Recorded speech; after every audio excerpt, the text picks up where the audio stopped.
do that. What I'm going to do is try to make it slightly interactive by calling out what you see in certain spots. At first, I'll take the lead. I'll talk a little bit more and define what makes a good introduction into this kind of essay. But from there, I think we'll walk through and I'll just cue you into certain sections of the draft and ask you how and why it might be working the way it is. Generally, what I like to do with student drafts is highlight points that are working. And obviously, these are anonymous and these are your peers. And I'm not saying your peers are present or we're looking at that essay that someone here has, but I always want to have that sensibility about it, that it's still somebody's work. So always want to be respectful in any remarks that we make as we review the drafts. So we'll go ahead and look at two drafts and we'll walk them through. And I will again start with the initial kind of walk through what I'm seeing in the introduction, open it up for discussion. After that point, which should be about 20 minutes in, I'm going to open for Q&A. And if you want to go ahead and put together, if you haven't a question, you're welcome to kind of scribble down something even as we're going through. Most times I'm going to allow for you to kind of come in with a question. Don't feel awkward. We're not in a weird stiff space here. It's meant to be a workshop. A workshop is where you raise your hand and we, get out the paint, so to speak, and we're painting alongside each other in a way. So that's okay. In this case, we're looking at a draft together and we're kind of thinking out loud. So feel free to just say, hey, I've got a question, or use the chat room. I'll try to keep an eye on it. Hopefully that'll work as well for us to be able to get some questions. So go ahead and share screen right now. And if anybody sees somebody trying to get in, please let me know because sometimes I won't be able to see that. So I'm going to ask everybody if you can first see the screen, and let's see if we've got that. And Diane, can you see the screen? Okay, got you nodding too, thank you. All right, so what I'm going to do is try to blow this up into a large font so we can see it pretty well, but not so large that we can't see some of the comments. There's some really neat comments going on here too. And I'm going to go to full screen in a moment, so give me just a second as I realize I want that slightly bigger. And we'll zoom in like this too, because that'll allow me to go get in and out of the comments. This particular draft, I think was overall very strong in terms of its reasoning powers. So let's talk it through.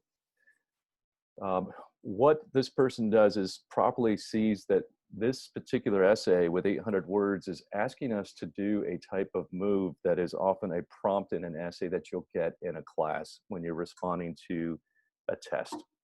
So in other words, it'll take the question and just forthrightly answer it right away. They're here underscoring the topic, if you will, even implanting in the question, because obviously, unlike an essay test, the prompt isn't right in front of us, and that's probably a good idea. Okay, so we obviously have the topic defined right in the first sentence through a question. What makes a source believable? And then this move, I will attempt to address the question.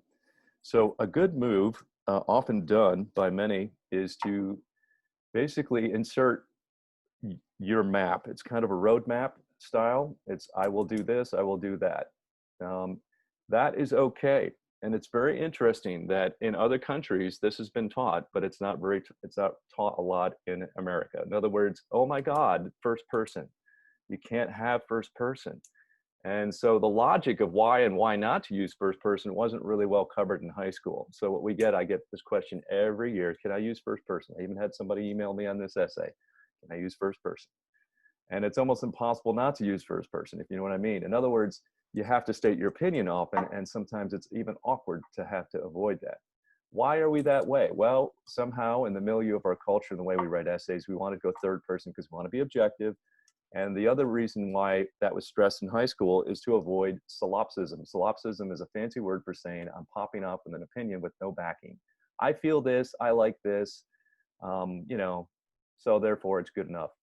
And therefore there's no reasoning behind it. So first person's fine, folks. It's just how you use first person. So here we go. I'm using first person to map my essay. I will attempt to do what? Number one, address the question. Look down here, and I will illustrate how the defenders and critics alike address the use of neonicotinoids. It can come across quite forward. And so if you use this style, I'm just going to tell you where it's acceptable. Social sciences, acceptable. Psychology is in that field, often acceptable. Your hard sciences, oftentimes acceptable, but the first person is not as used as much. In humanities and English, not as acceptable. Why? You could say, is it a hang up with first person? No, it's a hang up with the tonality. They often like you to come in with what's called a funnel effect first paragraph. A funnel effect is when you say, in this age with social media, many people will falsely claim information and post it as such. So that's what I call a funnel effect. Very broad statement, right? And then it's going to narrow. The next sentence will say something to the effect, often fake information is something we need to be wary of, and being accurate with our claims is very important, right? So now we're getting into the topic. Next funnel effect, you can see me doing this like a funnel. All right, next, now we're getting into the thesis. This essay, I might not even say this essay, exploring the variables of a soundness of claim, the author's ability to reach an intended audience, and bias are important in ascertaining whether a claim is valid or not. Semi-quasi thesis statement, and then maybe a wrap-up transition sentence to the effect of, among these three variables, the most important is the soundness of claim matching the purpose of the audience. Give me a little bit more direction with that thesis and kind of narrowing it tighter with an opinion, moving into the essay. That's a typical 5-paragraph essay style, where that first paragraph kind of comes with a funnel and the thesis lands at the end. In this case, we kind of flipped it a little bit, meaning the thesis could be your very first sentence. In this essay, I will evaluate what makes an effective source by blank. Okay, and why would we do that? Well, we do that for space, and we also do it because it works. It's fine, meaning that we know what the prompt is and we're informed by that, and I've obviously given you permission, but I think you also should know that is okay in a lot of spaces. So when you have this pinch point where you have 800 words and you think your professor's being arbitrary, which I was on purpose, because I want you to learn this, that there are different ways to do introductions. And so the old style, always funnel effect, start general, come narrow, isn't always true. Okay, all that to say. All right, any questions on that? Let's just pause for a second, and I'm just going to open just to make sure, because sometimes we process by simply saying it back, like, is this what you mean by that? And I want to allow for that moment. And anybody in on that? Okay, if you would, just notch that in your mind, because I will probably get you guys back in on a midterm on the funnel effect. So the funnel effect is, again, when we start general and we land into the thesis. And also the idea of first person being okay if we can position our first person, meaning in this case, I'm just simply announcing what I'm doing. I'm not just popping off about a feeling or opinion in an arbitrary way with no claims or backing for my opinion. All right, those are two really important moves. Let's walk this through one more thing. And then if you guys have questions, please just either throw a verbal hand up, and I can kind of see it flashing out to my right. You can come on with your video or just simply talk. I mean, I'm fine with that too. So just excuse me, and it's not rude. It's okay. I'll hopefully leave enough pauses. All right, let's walk this through. We're at 11 minutes after. I'm mindful of the clock. Please don't explain your purpose of the assignment back. This is a move that if you did this in the AP exam to get into, when they did essays, I guess their essays are optional now. Not only AP exams, but the exams to get in to college. Whenever you explain a prompt back to the viewer or the person that's grading, they feel like it's a little pedantic. It's like, yeah, I already know that. Obviously, I made the prompt. And so, you telling the teacher, it's very important to evaluate sources, because sources are important to understand. If you do it in very general terms, it's not going to have bite, and it might even aggravate your reader. So you don't want to explain the assignment back to the professor. So that's one more little caution I would say. So, all right, so let's keep going. What am I going to do in this? Here's 3 things I'm going to say I would do in my introduction. Most of you are doing it, so hallelujah, good for you. And I'm just going to say, please hear me. If you didn't do it exactly like this, it doesn't mean it's wrong. It doesn't mean that there's not another way to do it. So I'm just giving you tips in case you want to kind of follow that. And also, just in general, I'm trying to teach not just for this essay. I'm trying to teach for principles you could use outside this essay. All right, the first thing is I would always define key terms. it's never wrong in a college essay or academic work to kind of get your front terms right out there. So what this person did again, right? What makes a source believable? So I'm going to define the topic at hand. What is the topic I'm trying to conquer? So in this case, this introduction is simply telling us, here's the topic, and here is obviously the key term, believable. I'm going to look, right, for some kind of definition of that, or at least something that would connect to it. So I will attempt to address this question of believability, very forthright, primarily using fourfold criteria. So overall, pretty good. I would almost say fine. The only thing I would like a little more on is I'm still not sure how you're defining believability. I mean, I can get it by proxy, right? That these 4 criteria relate to it. And most of us could say, oh, come on, believability is believability, you know, it's whatever. But it allows you authority, and you're missing a flex moment, what I call a flex moment. We all use that proverbial kind of playful phrase now in our culture, you know, you flex, right? I don't want to be like an arrogant boast. That's not what we mean by flex, but I mean by positioning yourself. And so what I mean by that is that you have an opportunity to say to your reader, I'm going to bring some authority to the table, and also make sure there is dead clarity as to what I mean by believability. Because it's a soft term. It's a purposeful term I chose because I wanted to see how you would fashion it, how you would define it. If it's me, I'm going to Merriam-Webster in Cambridge, and I might even quote them here, or I might footnote them if I need to save the space. Footnotes are a wonderful way to save space, but according to Merriam-Webster's, you know, believability is Cambridge adds blank blank. It allows me to grounding, gets me authority, shows the reader that I know where I'm going. Now, you need to be careful, right? You don't want to just be using Merriam-Webster all the time. It can be a little chintzy for some particular work with people, especially if you're writing an essay within a field that is much more advanced, right? Then the term is also advanced. It's not going to be something just out of the dictionary. But you could cite, you know, according to dictionaries, blah, blah, blah. All right, so in this case, I like the criteria. They're working. I would say maybe we could add believability. You know, what makes a source believable? In this essay, I define believability as credibility, primarily based on blank. That can kind of steer a little bit. Already I'm starting to get a little thesis. And then the next sentence, I will attempt to address this question using fourfold criteria. The source's adherence to genre conventions, its ability to communicate to an audience, the soundness of claim, and my evaluation of its validity.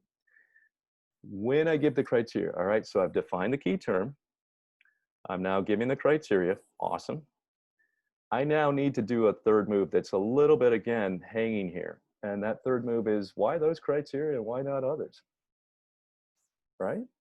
I mean, in other words, I can just go out of the grab bag. I mean, because there were like 7 that we talked about. We could go money trail, we could go bias, we can go this, we can go that. So a little bit of tweak here is a real strong move.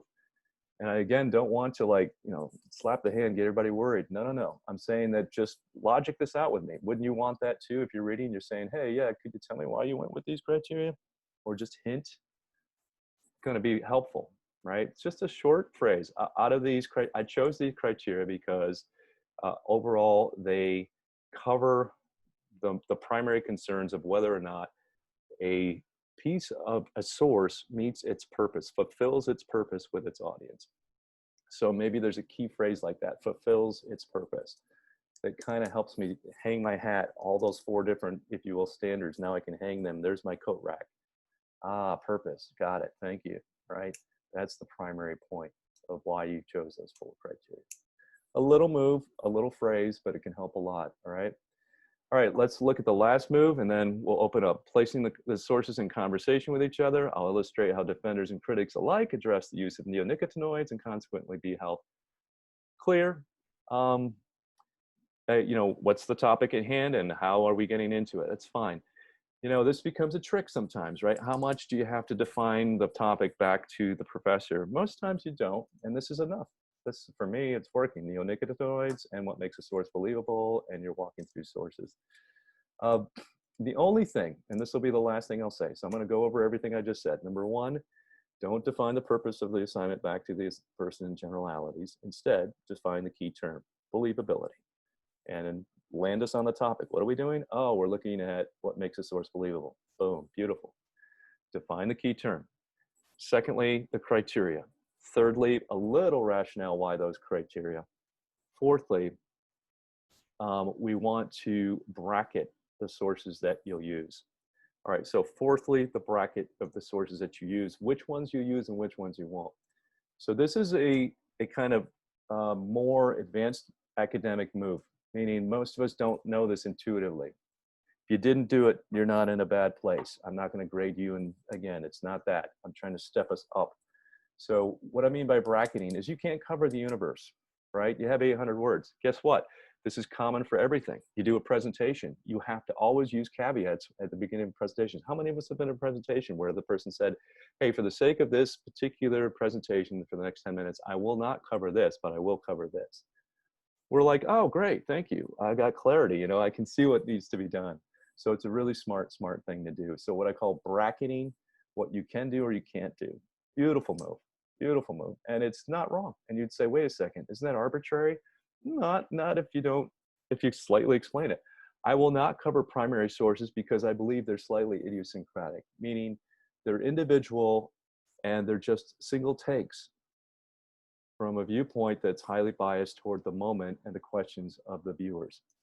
Okay, I can kind of walk into that. I'm like, all right, I got you. So I'm therefore going to move into the other sources. Now, immediately, a lot of you are smart and savvy are going to say, hey, wait a second, doesn't that get you out of having to really deal with those sources or look at them, right? And you could skirt out of them altogether. You could. I could say that too. On this assignment, 800 words, I'm looking for you to make the move you need to make. And so there's a little bit of me having to go like, can you show me enough that you did some work that I can overall nod that I know you covered it? It's one of the hardest things when I design an assignment, quite frankly, and a lot of profs feel this, the burden of making sure you have the coverage to show that you know you read the sources, right? I hate to be smart and I'm being playful, guys, just play with me.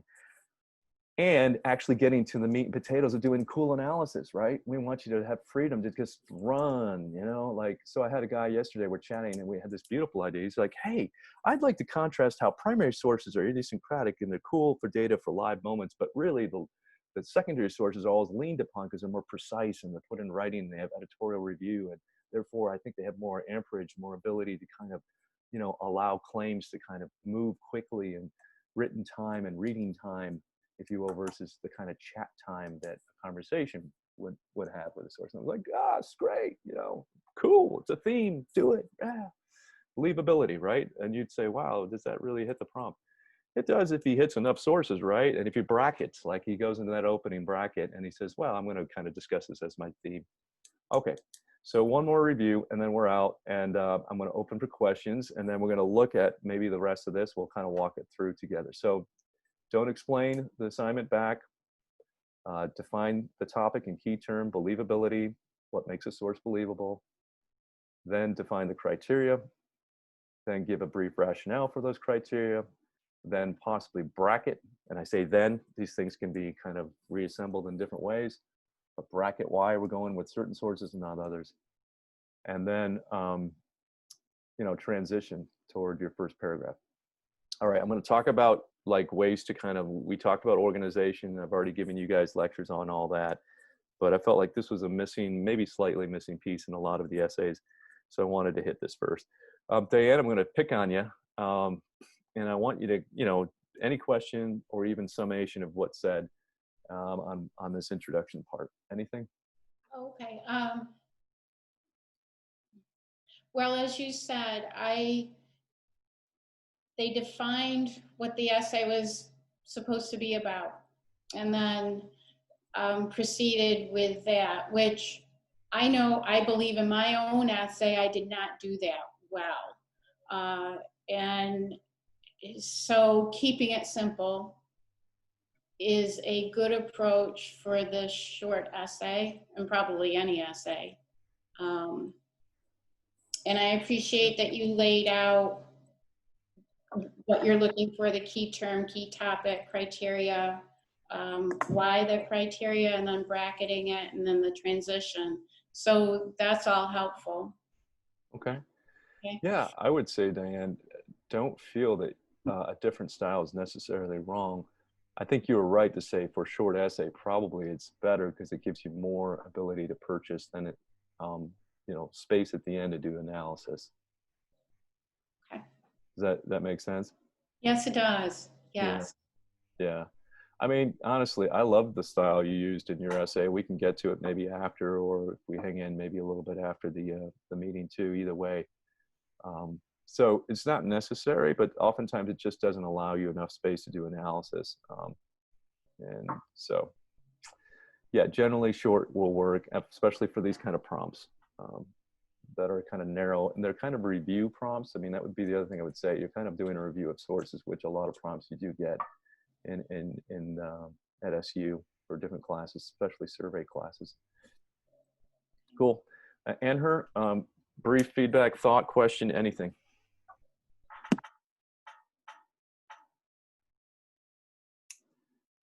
And her, you there?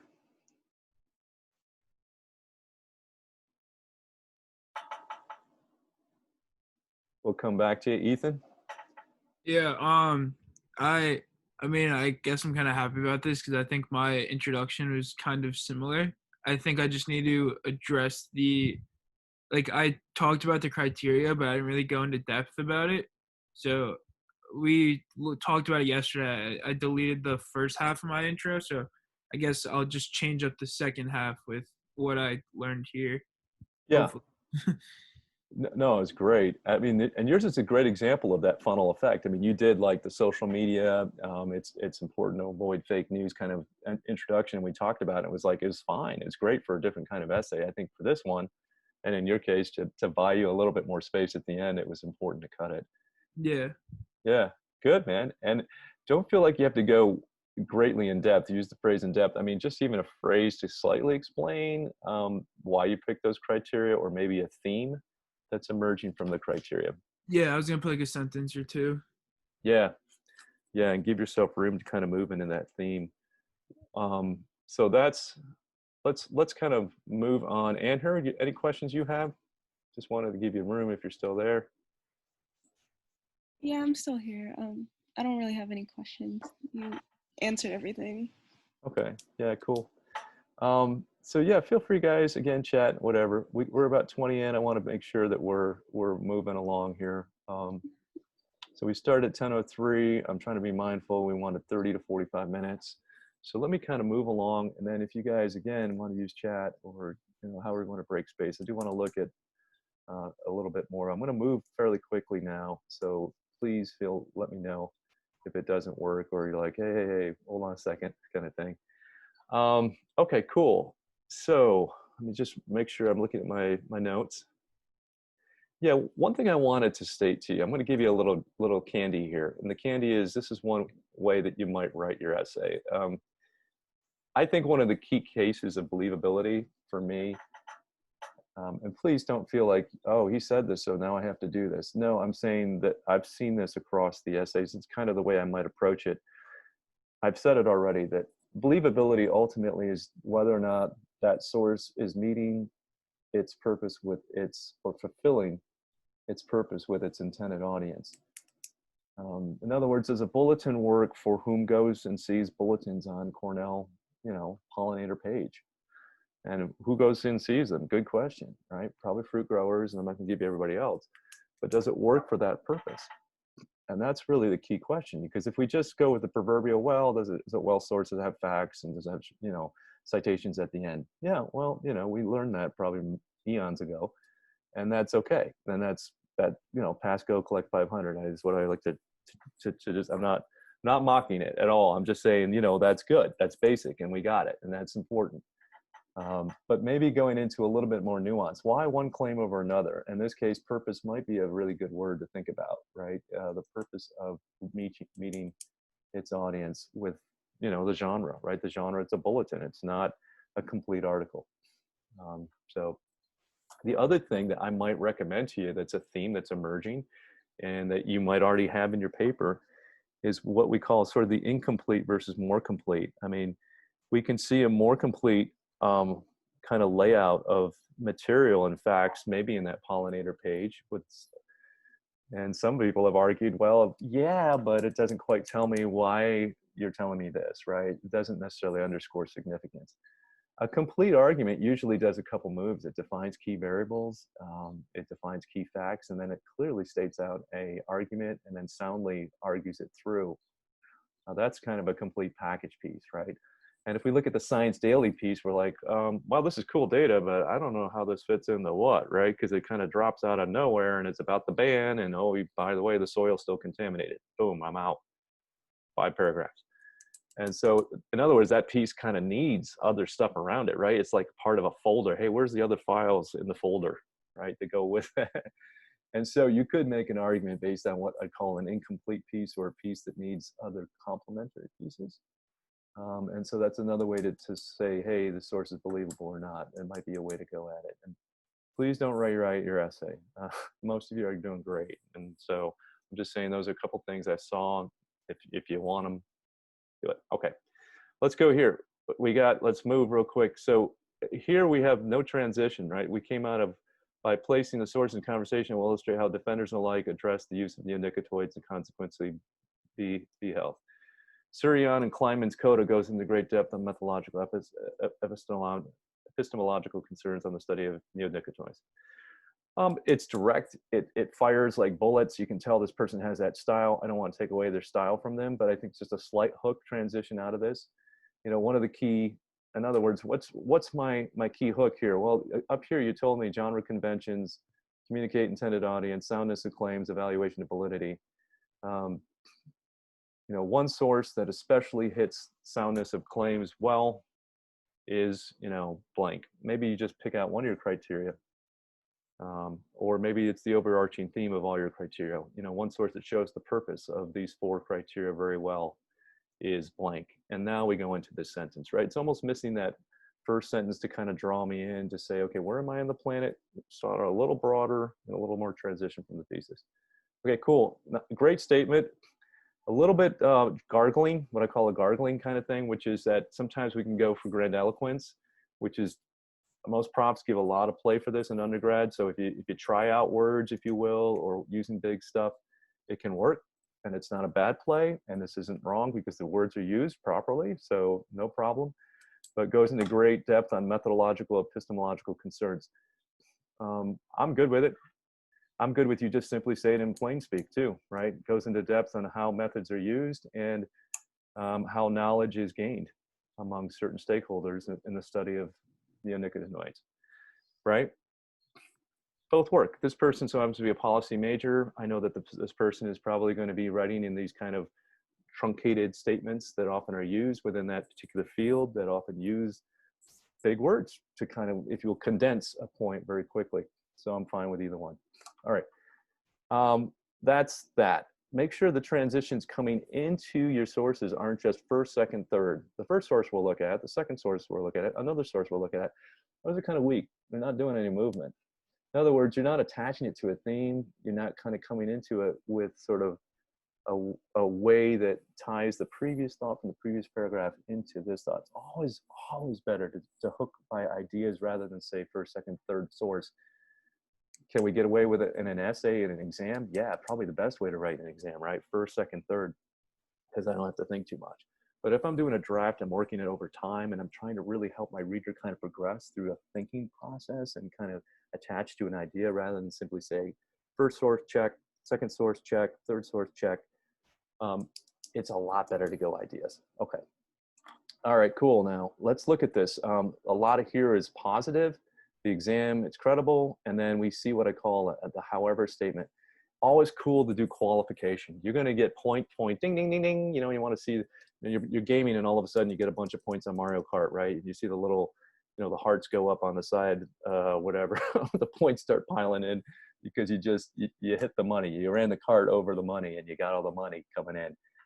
Yeah, qualifications are like that in the academy, right? So however, nonetheless, although, nonetheless, awesome, just awesome, right? It's always cool to show nuance. So however, the coda often fails to support its claims. Claims similar to Scott McCart look at how he then weaves to another source, right? Similar to Scott McCart on the politicized, decisive nature of the field. And it's good labeling. I mean, this is solid, right? So you'd say, wow, even mixing and matching a couple sources and seeing trends among them. Very cool. if anything, I would have tried to front that up in the topic sentence, right? Because there's so much money here, right? So in other words, politicized nature of the field and the failings of methods. That's really the theme of this particular paragraph. Maybe if I put it up in the beginning and it started getting this cool flow pattern, I could even get more money out of this paragraph. Anyway, it's really cool. And overall, though, in terms of qualification, McCart's credentials as a scientist, Isley's credentials as a beekeeper are sound. And then we go to another qualification. However, they're merely individuals detailing their thoughts in an interview designed for the layman. Yeah, I'm merely individuals. Aren't we all merely individuals? I mean, I might just say that that's a little bit, it could come across as, again, a bit triumphant.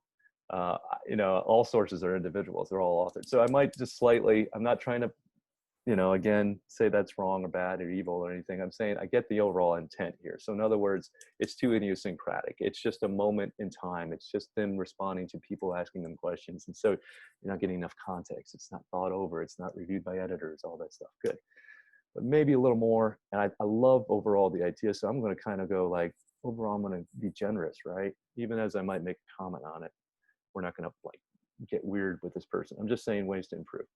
All right, on the more extreme side of the spectrum of believability is CRNS's article on neonicotinoids. I'm not sure what extreme side of spectrum we've now bounced from.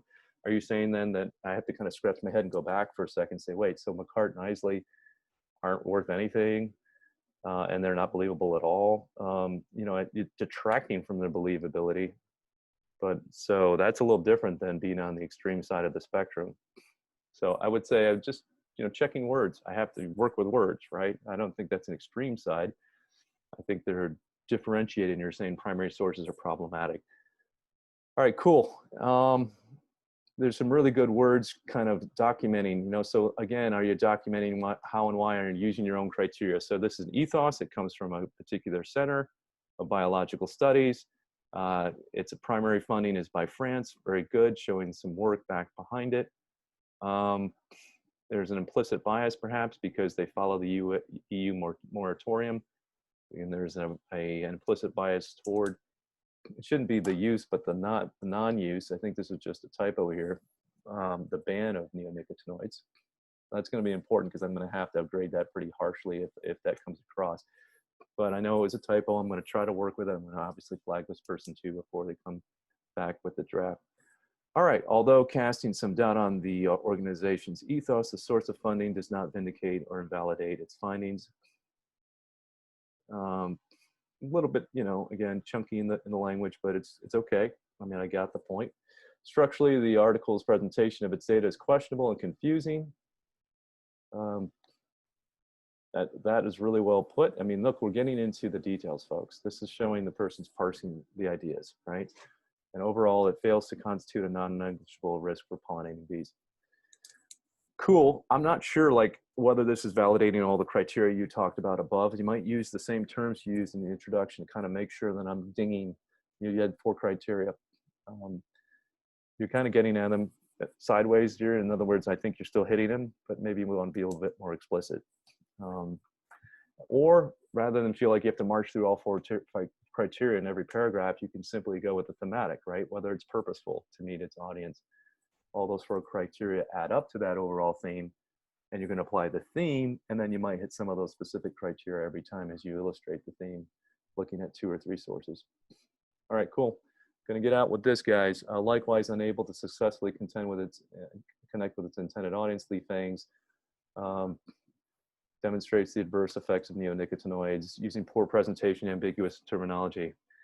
That's a lot of statement. It's a lot of opinion and a lot to have to back up. So you're putting yourself in a hole in one way, right? Because you have to now back it up. It's unable to successfully connect with its intended audience. How do we know? Based on what?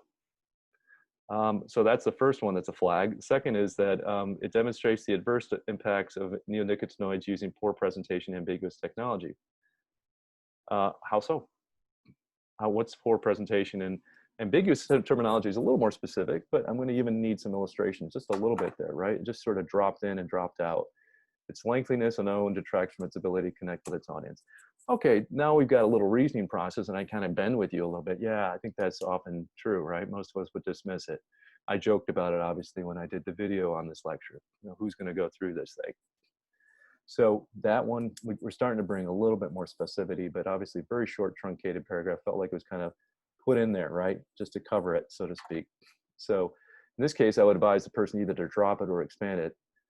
Cornell's bulletin, the most overarching believable source, offers an onslaught of significant number of definitions. Sounds great. Now we're going to go into a lot of details, provides a broad overview of available research, talks about the knowledge cultures. I mean, obviously showing a soundness of some of the principles that we talked about in this particular project. Knowledge cultures are huge, right? Purpose of the piece for its intended audience, huge. Getting those two concepts and working those in your essay, wow, good for you. You know, so there's some good stuff going on there.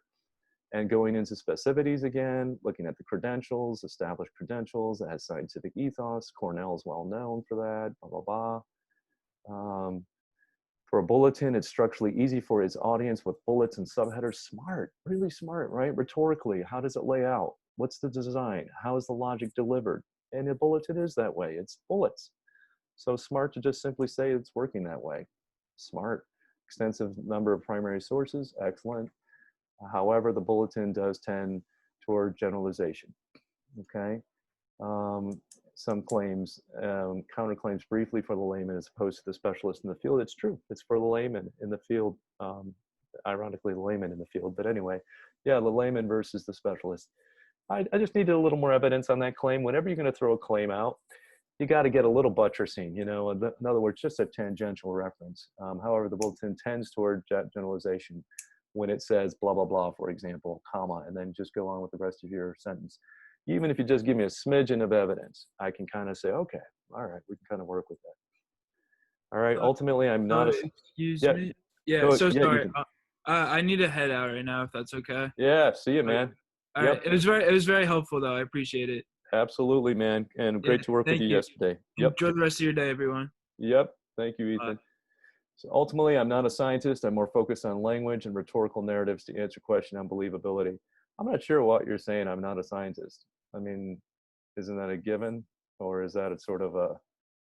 I'm not sure how to take that phrase. I'm not sure. You know, I mean, I guess you're trying to position yourself, and I think that's obvious. So, but maybe a way to position would be saying, my background's in political science and I focus more on language and rhetorical narratives. So I have a slight bias toward that as I look at this, you know, answers on believability. I think that's where the person was going, which is cool. And that then I would kind of say this individual predisposition will invariably impact my assessment, so on and so forth. Okay. Let's get a quick takes on that. I'm only going to pause for a minute. We do need to be on time. We're looking at another, about 10 minutes. So, and then I want to make sure we have open session to talk about what's going on with questions you might have. We'll look at one more sample very briefly, if we do at all, but I want to see if we got questions first, because I want to make sure I honor your questions. Any questions, thoughts, anything? And then you're welcome to use the chat too, if you want to type them, either way.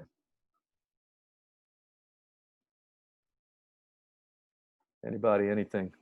Let's go broad and we'll come back. And you're welcome, Anne-Her. I know sometimes in the moment, like you got to think for a moment to kind of gather. Diane, anything?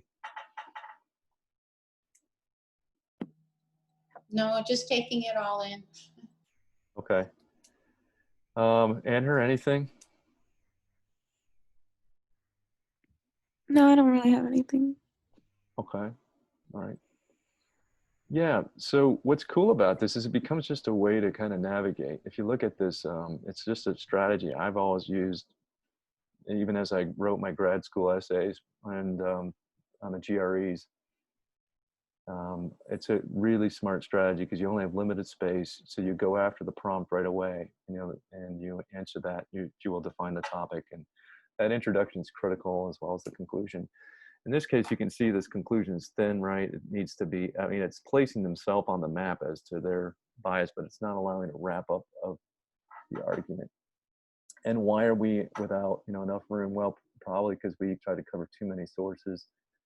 So we're forced to kind of rethink about maybe how we might do I would probably drop one or two of the sources and frame it early on, bracket it again in the introduction, so I give myself more room to have that conclusion. All right, let's do, I'm going to do a very brief, just look at a couple points here just to see again some logics that are working here.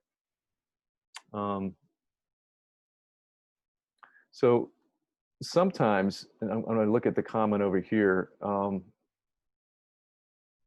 this person talks believability can vary depending on who the audience is, the credibility, and other points. It's really cool, not a bad, interesting, kind of intriguing point to start with. In terms of looking at scientific believability of a source's credibility, the platform appears and perhaps bias must be challenged. Yeah, I think there's at least an ethos if that's where we're going with scientific believability, even though the project really asked for believability as to however you wanted to define it. So in this case, I guess the person wanted to kind of make sure they wanted to add that adjective scientific, and that allows them perhaps to kind of judge it a little bit more easily. Cool. And then looking through the sources provided by some stood out as more believable than others. I would say this is kind of what I call a okay sentence, like it doesn't do any movement, like it's kind of a given, like we've discussed it, we've had prompts, and so you don't really need to go there. It's a picking. I'm just saying if you need word count, probably you don't need it. So I would instead say where are the criteria, right? So let's do this. Diane, what do you think right here could be improved? Let's just come in on it just real briefly. And hopefully you can see that okay. I can, so I'm reading it. Just, oh, now I can see all of there. That's better. Can you see it? Yes.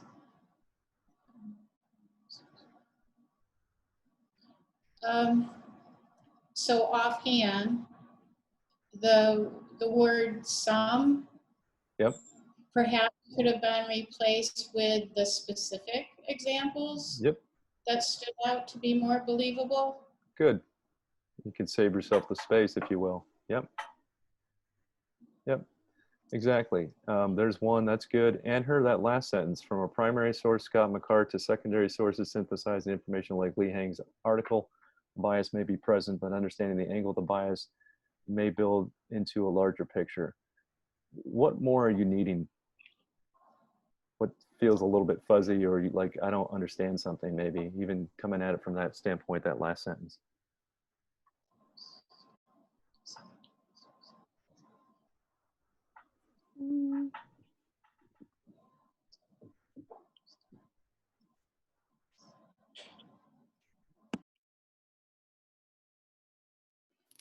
Is there anything fuzzy for you in that last sentence? Like specifically? Something that you don't understand, or it just doesn't seem as clear? No, I mean, you're explaining it well, so. Yeah, I was just, I didn't get to that last sentence. I just wanted you to kind of maybe come in with an opinion as to what you're seeing in that last sentence that might not be clear. Oh, okay.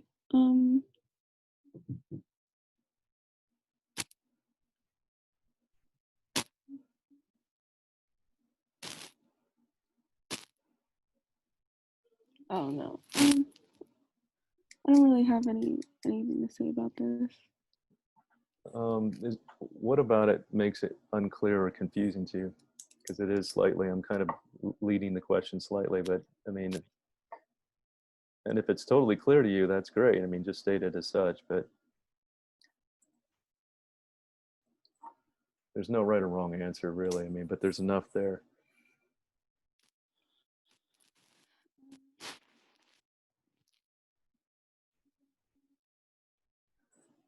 Diane, anything on that?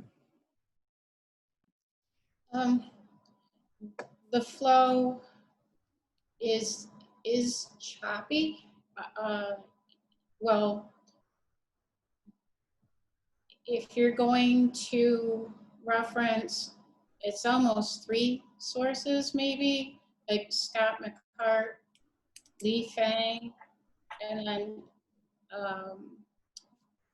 gonna use their bias. but so he, in parent, or the person put Scott McCart as a secondary source. Well, it doesn't read well. I guess I Yeah. would have to write it out to figure out. Okay. Yeah. And I'm not sure, it's not immediate what the writer is trying to say. Okay. And let's look Other specific. than I guess that our bias does affect our writing or our presentations. Yeah, that's really the question. So what does this mean? A bias may be present, but understanding the angle of their bias may just build into a larger picture. Can you tell me what that means?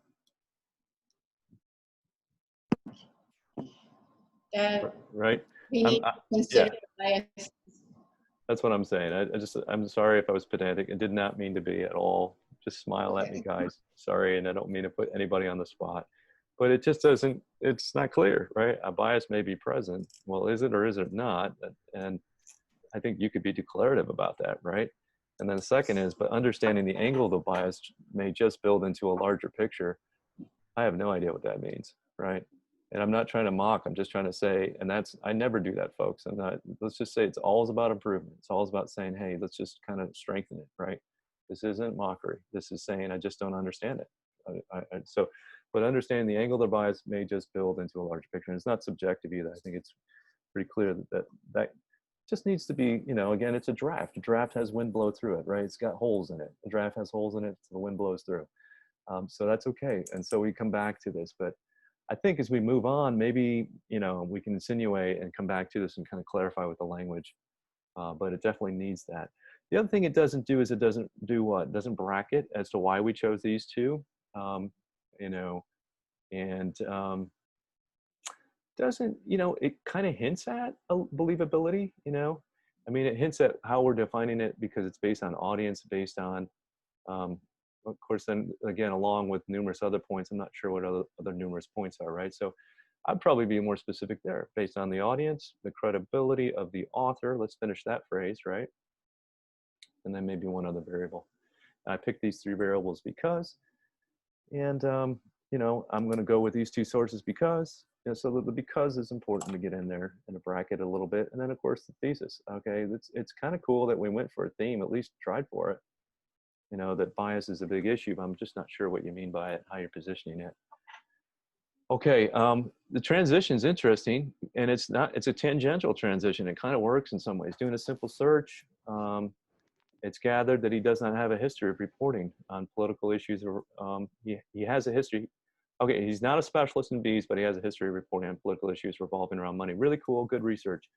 So you're getting at one of your points tangentially. Again, I have to do kind of the work to kind of get back to it. Oh, where'd you get that from? Oh, this credibility, even though you source, believability of a source, the author's credibility, cool. But I might even just be more explicit, right? One area of a primary criteria I'm going to deal with is author's credibility. And in the piece by Lee Fang, the journalist behind Playbook, his credibility is adequate, but could be problematic, something like that. That gets me into with a more general topic sentence, and then kind of going into this. Overall, the reasoning's great, guys. There's some really good reasoning in your stuff. A lot of you guys came up with some great stuff. So here we go. Called out the pesticide company for greenwashing, lack of safety, poor studies that aren't fully done, diverting the press about dying to bees, how these companies do that. They divert the press, and rather than deal with insecticides, we'll get them in on other issues. So cool. A little bit more clarity in the language there, so it's where we get it really bullet clear. Cites peer-reviewed journals, uses vague terms, again, qualifies as any kind of qualification, but also uses vague terms, so showing nuance, pro-con kind of thing, a little bit working through. The bright, somewhat depressing graphics at the beginning should be an indicator it's biased, right? So we landed to where I think the person really wanted to be, which was, well, I want to talk a lot about bias. That was cool. I mean, we see this kind of struggle a little bit in this particular essay between like, I want to get to everything. I don't know if I can get to everything, but I really want to talk about bias. That's the main theme. That's cool. You could have just underscore a little more up here as to why you're going to go there. You can still look at some of the other variables. Maybe front it in this paragraph a little bit. I know I'm going to, not only the author's credibility, but overall the bias of the piece is something, get it up in your topic sentence as you rework this paragraph, and then give yourself a little more room to talk about this bias. And that would be cool. So we go looking between Science Daily's article and Cornell's bulletin. I believe both postings would be good points to jump off of. This is really cool analysis. You can see this person's analytical chops here and the ability to see that these two sources are kind of thin. They need other sources to marry to them. So I really love this idea. And it allows them to hit two birds. I hate that phrase. I'm going to take that back. Reel it in. Two birds, one stone. I don't like that. But it lets you get to two things, right? And quickly. Two sources here, Science Daily and the Cornell Bulletin. And I think that's really cool because you're saying there's a commonality. So I'm going to just talk about both of them real quickly. In other words, it doesn't refute another standpoint. They're just facts. Your source for the latest news, and this person picks that latest isn't necessarily most accurate. In other words, they're incomplete. I think it should be a little bit more underscored that they're incomplete maybe here, because I think that's the insinuation, but not necessarily explicit. Goes over different studies, uses exhaustive source lists. It gives plentiful resources to jump out and draw your conclusions. So, interestingly enough, it's a positive review of it, right? Which is fine. I would just come back to that opening salvo, if you will, wrap it back into this idea that they're jump off points. I guess technically they're here. You can jump out. I guess you're kind of using similar language, but maybe just draw it up slightly more. Okay. I'm going to get out because we need to get 1 or 2 more minutes for us to have a conversation. Again, what source is believable? I think bracketing and only dealing with a couple sources, and again, getting a thematic built around the idea of maybe a purpose, or in this case, incomplete sources versus complete sources. Another theme some have done is primary versus secondary and how those work. Those are all ways to kind of make the piece have a little bit more sense of not just simply doing checkpoints with each source. Yeah, I think that's it. So let's talk a little bit. I can kind of go into other questions that are just very basic. What I'm going to do is, just note we're at time. We're definitely a few minutes in now over, but I will take questions after. I can go ahead and stop the recording now. We can kind of go into just a personal kind of space of chatting them through. I'm going to go ahead and see if I can get that screen share off here, or I'll leave it up for a moment in case there are any questions. And Diane, any questions on this as we talk through this source? Yeah, I have questions. Questions? Good. I hear you both have questions. Cool. Let's do it. Anything pertaining to the source? You want me to get off the source and we'll just chat face to face, or doesn't matter to me. Go ahead. Go ahead, Diane. Yeah, my question is not related to what's on the screen. Okay. Yeah, it's me. And you too, Ann, here? Yeah. Okay. Well, we'll get out of that. Cool. All right. Go ahead, Diane. So logistics. When we posted these essays, the essay that I was able to see was one that was written by A.W. and my own. Mm-hmm. Is that, so when I repost my essay, I'll repost it at the same location? No, on Tuesday we'll have this, we're going to go with a traditional assignment. What I was trying to do is work with a peer and self-eval. Supposedly they were allowing you to submit, and then you were able to, through their algorithm, being randomly assigned to another's to evaluate and use the questions to evaluate. But on a traditional assignment post for Blackboard, you just simply are in there and you can upload your doc. And so that will be on Blackboard, and that'll allow you to just upload your Microsoft Word or a link to a Google Doc. Okay, all right. Yeah. And so we had to do an end around because I'm not sure. I mean, I'm still working with them, the powers that be. I find Blackboard, I build websites and I find it almost amazing how difficult it was for me to get an answer on that, but it is what it is. I'm not going to just say it's all them. Should have planned a little more ahead time on myself to think it wouldn't be as easy as I thought it should be. So apologies on that, but I think what we did is we went Google Docs. It just parsed you guys into groups of two. You could look at your peers' work and yours and anonymously, and it got the job done, which is what we were intending to do. And so it really was just for that exercise. And so at this point, you can pull out all those remarks, copy and paste what they said into another Google Doc or into another Microsoft Word doc, and then finish up your essay from there. Okay. Yeah. Did you have another question? I rewrote my first paragraph, but still it's a draft. Mm-hmm. So I'm a little curious about a reaction to that opening paragraph. Sure. To the one that I previously wrote. Okay. But I don't want to take up Anhar's time on that. Right. What I hear you saying is that you would like me to look at that possibly and think about that with you. Yeah. I think what we'll do on that, Diane, because we just went over introduction so extensively, if you wanted to tweak slightly and then send it to me by email, I'll respond and give you written remarks by email. Thank you. Yeah. Right. Happy to do it. Happy to do it. Anhar, you might have had a question or two. I think you did.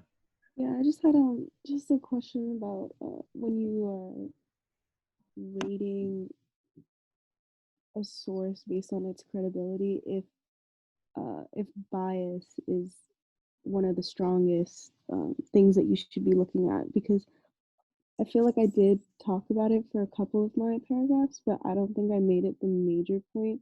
So I was wondering if I should have that as a major point. Oh, there's so many major points I think you could do in here. I mean, it is often one, but bias is a very curious word. It's not always bad. We all have it, right? I'm biased because I'm teaching writing, right? Or I'm biased because my brother's a beekeeper, right? I think it's how it's positioned is really the critical thing, and it can be a theme. And if you feel like it's a theme that's coming on for you, awesome. Would it be the only variable as you're evaluating the sources? Probably not, right? So there are going to be other tangential variables.